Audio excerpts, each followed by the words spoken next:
आज हम एक्सप्लेन करने वाले हैं शेरदिल फिल्म को, जिसमें लीड रोल में पंकज त्रिपाठी देखने को मिलेंगे। पंकज त्रिपाठी की फिल्म जब हम देखते हैं तो ये उम्मीद नहीं होती है कि फिल्म अच्छी होगी या फिर बुरी, क्योंकि पता होता है कि पंकज त्रिपाठी है तो कुछ ना कुछ अच्छा ही होगा। उम्मीद ये जरूर होती है कि इस बार क्या नया होगा और अपने किरदार को किस तरह से निभाया होगा। तो आइए एक्सप्लेनेशन को शुरू करते हैं, लेकिन उससे पहले वीडियो को लाइक कीजिए और चैनल को सब्सक्राइब कीजिए ताकि आपको इसी तरह के लेटेस्ट और फ्रेश कंटेंट मिलते रहे। तो आइए शुरू करते हैं। ये कहानी पीलीभीत के गांव झुंडाओं के सरपंच गंगाराम की है। गंगाराम जो अपने गांव के सरपंच है, वह अपने गांव की समस्याओं को हल कराने के लिए एक सरकारी कार्यालय आए हुए हैं। गंगाराम के गांव की जो दो सबसे बड़ी समस्या है वो है भूखमरी और जंगली जानवरों का उनके खेतों पर हमला करना। जानवर उनकी फसलों को नष्ट कर देते हैं, जिसकी वजह से गांव भूखमरी की कगार पर है और पूरा गांव डर के साये में जी रहा है। और इसी डर के साये में गांव के कई सारे लोगों ने आत्महत्या कर ली है और ये सिलसिला अब भी जारी है। सरपंच होने के नाते गंगाराम इस समस्या का समाधान करने के लिए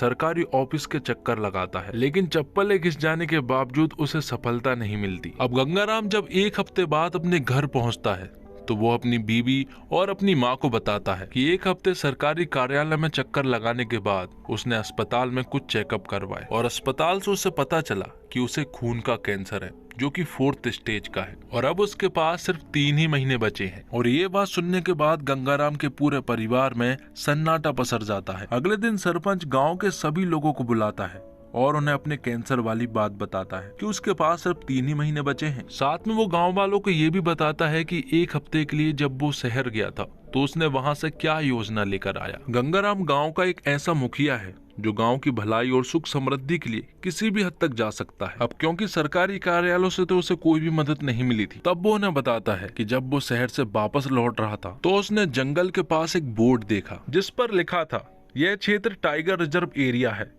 अगर कोई व्यक्ति टाइगर के हमले में मारा जाता है तो उसके परिवार को 10 लाख रुपए का मुआवजा मिलेगा। तो सरपंच सभी से कहता है कि अगर वो 10 लाख रुपए हमें मिल जाए तो हम हमारे गांव की भूखमरी की समस्या को मिटा सकते हैं। लेकिन अब प्रॉब्लम ये है कि गांव का कोई भी आदमी बाघ का शिकार होने के लिए राजी नहीं हो रहा था। इसलिए गंगाराम खुद फैसला करता है और कहता है कि वैसे ही उसके पास 3 महीने बचे हुए हैं, इसलिए वो खुद जाकर बाघ का शिकार होगा और 10 लाख रुपए का मुआवजा अपने गांव वालों को प्राप्त करवाएगा। लेकिन जब ये बात गंगाराम की पत्नी लाजो को पता चलती है तो वो इस बात का पूरी तरह से विरोध करती है और कहती है कि गांव में और भी लोग हैं जो कि जाकर अपनी जान दे सकते हैं। तब गंगाराम कहता है कि उनके पास अपनी खुद की जिंदगी है, लेकिन मेरे पास सिर्फ 3 ही महीने बचे हैं। इसलिए वो अपने गांव के काम आना चाहता है और अपने गांव को भूखमरी की समस्या से निजात दिलाना चाहता है। वो कोई मरने नहीं जा रहा है, बल्कि वो तो शहीद होने जा रहा है। यहाँ पर गंगाराम अपनी पत्नी लाजो को किसी तरह से मना लेता है और अगले दिन जंगल में जाने के लिए तैयार हो जाता है। जंगल में जाने से पहले गंगाराम गाँव वालों को कुछ बातें बता देता है।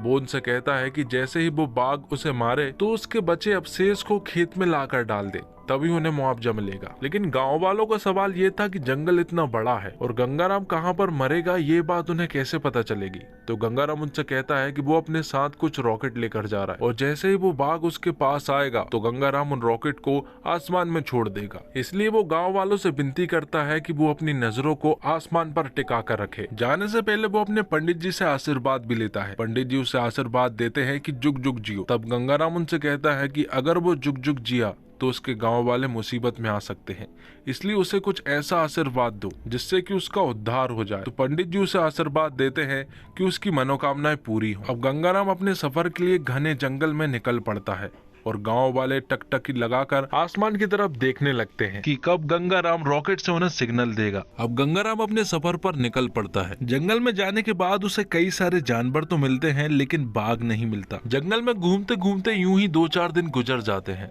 लेकिन बाघ नहीं मिलता। एक पल तो गंगाराम सोचता है कि उसने यहाँ पर आकर बहुत बड़ी गलती कर दी, इसलिए उसे वापस चले जाना चाहिए। लेकिन अगर वो वापस चला गया तो गांव वालों को क्या मुंह दिखाएगा, इसलिए उसे बाघ को ढूंढना ही होगा और उसका शिकार बनना ही होगा। यहाँ दूसरी तरफ शहर से एक आदमी आता है और वो गांव वालों को बताता है कि गंगाराम को किसी भी तरह का कोई भी कैंसर नहीं है और ना तो वो शहर में अस्पताल गया, बल्कि वो 7 दिन सिर्फ सरकारी कार्यालय ही घूमता रहा। मतलब कि गंगाराम ने अपने घर वालों और गाँव वालों से झूठ बोला कि उसे कैंसर है और उसके पास सिर्फ 3 ही महीने बचे हैं। गंगाराम ने ऐसा इसलिए किया ताकि वो अपने गाँव वालों को 10 लाख रुपए दिलवा सके। ये सारी बातें सुनने के बाद गाँव के सभी लोग पुलिस स्टेशन पहुँच जाते हैं, लेकिन यहाँ पर लाजो पुलिस वालों को ये नहीं बताती है कि वो शिकार होने गए हैं, बल्कि वो उन्हें ये बताती है कि जानवरों ने गाँव की फसलों को पूरी तरह से नष्ट कर दिया है, इसलिए वो जंगल में खाना वाना ढूंढने गए हैं। यहाँ जंगल में रात हो जाती है और गंगाराम एक पेड़ पर सो रहा होता है, लेकिन तभी अचानक से एक बाघ उसकी तरफ आता है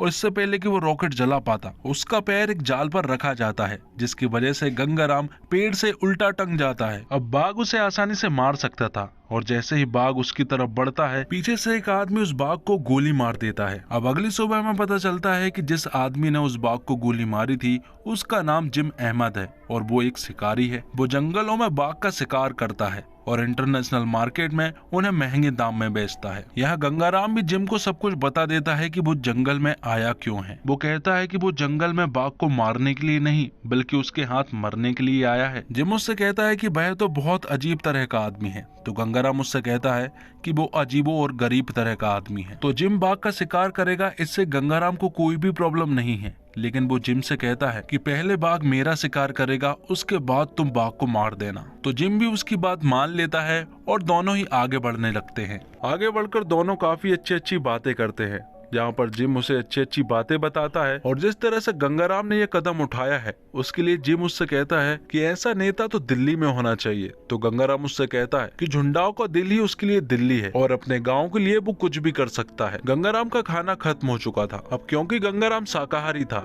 इसलिए वो किसी भी जानवर को नहीं खा सकता था। साथ में पूजा पाठ करने वाला एक आस्तिक आदमी है। तब जिम उससे कहता है कि जान है तो जहान है, इसलिए उसे ये खा लेना चाहिए। तो गंगाराम अपनी पूरी लाइफ में पहली बार मांस खाता है।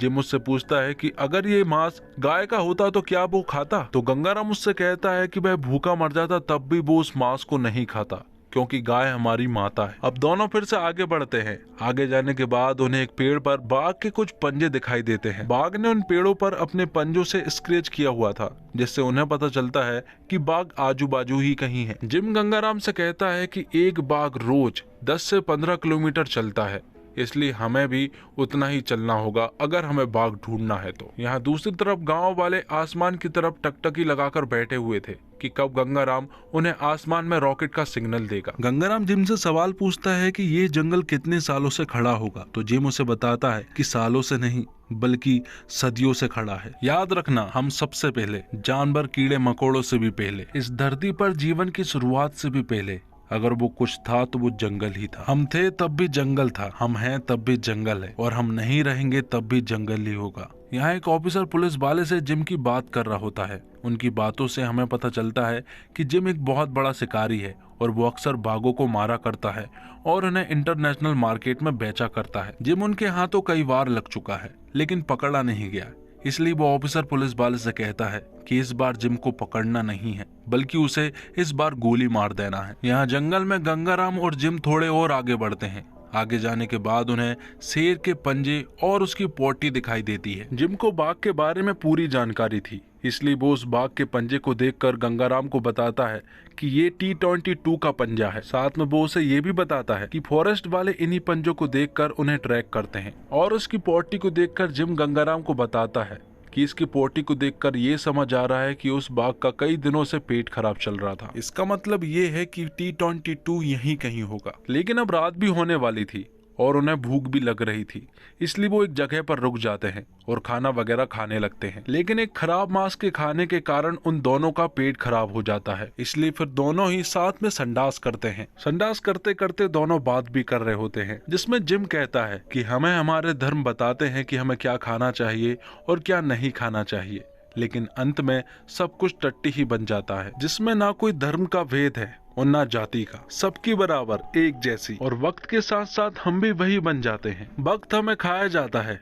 और हम बन जाते हैं उसकी टट्टी। तो गंगाराम उससे कहता है कि मल त्यागते वक्त इतनी गंभीर बात उसने नहीं सुनी। अब अगले दिन सुबह होती है और दोनों ही अपने सफर के लिए निकल पड़ते हैं। और आगे जाने के बाद आखिरकार उन्हें बाघ मिल जाता है, जो कि वहाँ पर बैठा किसी जानवर को खा रहा होता है। तो यहाँ पर जिम गंगाराम से कहता है कि उसका पेट भर चुका है और वो T-22 है, जो कि ज्यादा खूंखार नहीं होते हैं, और मुझे नहीं लगता कि वो तुम्हारे ऊपर हमला करेगा, लेकिन अगर तुम उसे चिढ़ाते हो तो शायद वो तुम्हारे ऊपर हमला कर भी दे। इसलिए गंगाराम तुरंत ही उस बाघ के सामने पहुंच जाता है और उसे चिढ़ाना शुरू कर देता है, लेकिन वो बाघ उसका कुछ भी नहीं कर रहा था। जिम गंगाराम को चिल्लाते हुए कहता है कि उसका पेट भर चुका है और वो तुम्हारे ऊपर हमला नहीं करेगा, इसलिए वो उससे साइड होने को कहता है ताकि वो उसे गोली मार सके। लेकिन इससे पहले कि जिम उसे गोली मार पाता कि तभी वहां पर पुलिस वाले आ जाते हैं और उन पुलिस वालों को देखकर जिम और गंगाराम तुरंत ही वहां से भागने लगते हैं। पुलिस वाले उनका पीछा कर रहे होते हैं, लेकिन ये लोग भी काफी तेजी से भाग रहे होते हैं। लेकिन तभी उनमें से एक पुलिस वाला जिम को गोली मार देता है, जिससे कि जिम की वहीं पर मौत हो जाती है और गंगाराम को वो लोग अरेस्ट कर लेते हैं और अगले दिन कोर्ट में पेश करते हैं। गंगाराम के ऊपर ये आरोप है कि वो जिम के साथ बाघ को मारने के लिए गया था। और आखिर में जब गंगाराम से पूछा जाता कि क्या ये सब कुछ सच है, तो गंगाराम उन्हें बताता है कि ये सब कुछ गलत है। गंगाराम जज को बताता है कि वो बाघ का शिकार करने के लिए नहीं बल्कि शिकार होने के लिए गया था। ये बात सुनने के बाद कोर्ट के सभी लोग हंसने लगते हैं। उन्हें लगता है कि ये मजाक कर रहा है। तो गंगाराम उनसे कहता है कि वो सच कह रहा है। वो झुंडाओं गांव का सरपंच है, जहां की दुर्दशा काफी ज्यादा खराब है।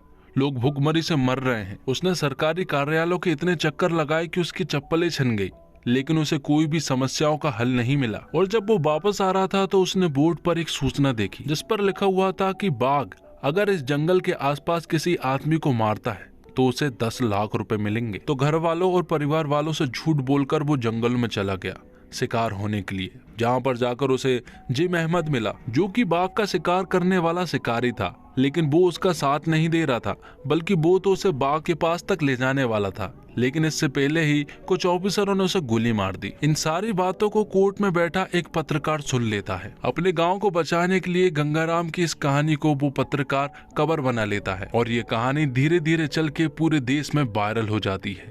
गंगाराम के हैशटैग ट्रेंड हो जाते हैं, जस्टिस फॉर गंगाराम। लोग सड़क पर उतर जाते हैं गंगाराम के इंसाफ के लिए। न्यूज चैनलों पर डिबेट छिड़ जाती है। कई सारे मुद्दे खुल जाते हैं जिनसे हमारा देश आज भी ग्रसित है। अब अगले दिन गंगाराम को फिर से कोर्ट में बुलाया जाता है और उससे पूछा जाता है कि क्या उसे कुछ कहना है। तो गंगाराम अपनी स्पीच शुरू करता है और कहता है अगर पहले उसकी ये सारी बातें कोई सुन लिया होता तो आज इतना बड़ा कांड होता ही नहीं। गंगाराम जज साहब से कहता है कि उसका गांव झुंडाओ जंगल के एकदम समीप है। उनके पूर्वजों की जानवरों के साथ घनिष्ठ मित्रता थी, लेकिन आज जब जानवर हमारी खेतों की फसलों को बर्बाद करते हैं तो आज हम उन्हें भगाते हैं। उसने भी कई सारे दिन जंगल में काटे हैं। उसे यही समझ नहीं आ रहा कि कौन किसके इलाके में घुस रहा है, हम या फिर वो, जिसके चलते भूख मिटाने के लिए जानवर गांव की तरफ भाग रहे हैं, गांव वाले शहर की तरफ भाग रहे हैं और शहर वालों की भूख कभी मिटती ही नहीं। इन सब के मूल कारण में है गरीबी और भूखमरी। हमारे गांव झुंडाओं में गरीब मर रहे हैं लेकिन गरीबी नहीं। वो हुजूर से विनती करता है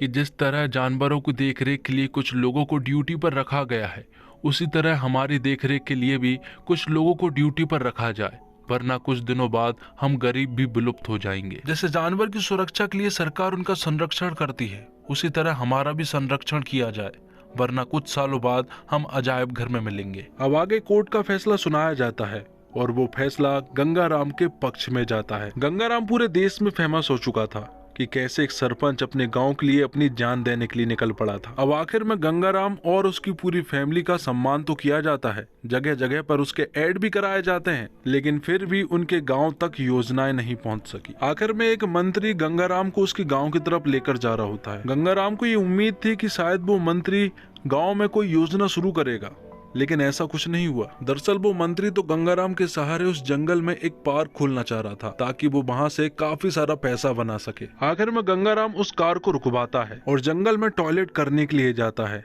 और गंगाराम जब टॉयलेट कर ही रहा होता है कि तभी अचानक से पीछे से एक शेर आता है और उसके ऊपर हमला कर देता है, जिससे कि गंगाराम की वहीं पर मौत हो जाती है। सालों से इंसान जानवरों की दुनिया में घुसकर अतिक्रमण करते जा रहे हैं, जिसके नतीजे में जानवर इंसान के खेतों और जिंदगी में हाहाकार मचाने को मजबूर हो गया है। फिल्म का पहला सीन ही सरकारी योजनाओं के बधित उखेड़ता हुआ नजर आता है। फिल्म के इस मुद्दे पर फोकस किया गया है कि कैसे इंसान जानवर से ज्यादा लालची हो चुका है। इंडो नेपाल बॉर्डर के पास उत्तर प्रदेश की पीलीभीत टाइगर रिजर्व पर बेस्ड ये कहानी असली है। सृजित मुखर्जी ने फिल्म की कहानी को कागज पर बहुत ही अच्छे से उतारा है। ये फिल्म सिर्फ एक आदमी के जंगल जाकर शेर का चारा बनने की कहानी नहीं है, ये तो बस बहाना है जिसके जरिए सुरजीत कुछ थीम एक्सप्लोर करना चाहते हैं, जैसे इंसान और प्रकृति का रिश्ता है। हम खुद को नेचर से अलग मानते हैं, जानवर से अलग मानते हैं, फिर भी आम बोलचाल के लिए उन्हीं जानवरों के पास पहुंच जाते हैं। खुद की तारीफ करनी हो तो शेर का बच्चा हूं मैं कहकर बुलाते हैं, किसी को गाली देनी हो तो उसे कोई और जानवर कहकर संबोधित करते हैं। नेचर के करीब जाकर ही नेचर को समझा जा सकता है कि इंसान कितना उसके जैसा है। फिल्म इसी भेद और फिर उसमें छुपी समानताओं को एक्सप्लोर करना चाहती है। चलो फिल्म से ही एक एग्जाम्पल बताते हैं। गंगाराम एक किरदार से मिलता है, दोनों अलग बैकग्राउंड से आते हैं, एक शुद्ध शाकाहारी तो दूसरा मांसाहारी। एक सीन में दोनों लोग सोच करने के लिए बैठते हैं, बिना सटल हुए उस सीन में दर्शाया गया कि हमारी मान्यताएं अलग हो, हमारे धर्म अलग हो, लेकिन दोनों लोग मल त्याग कर रहे हैं।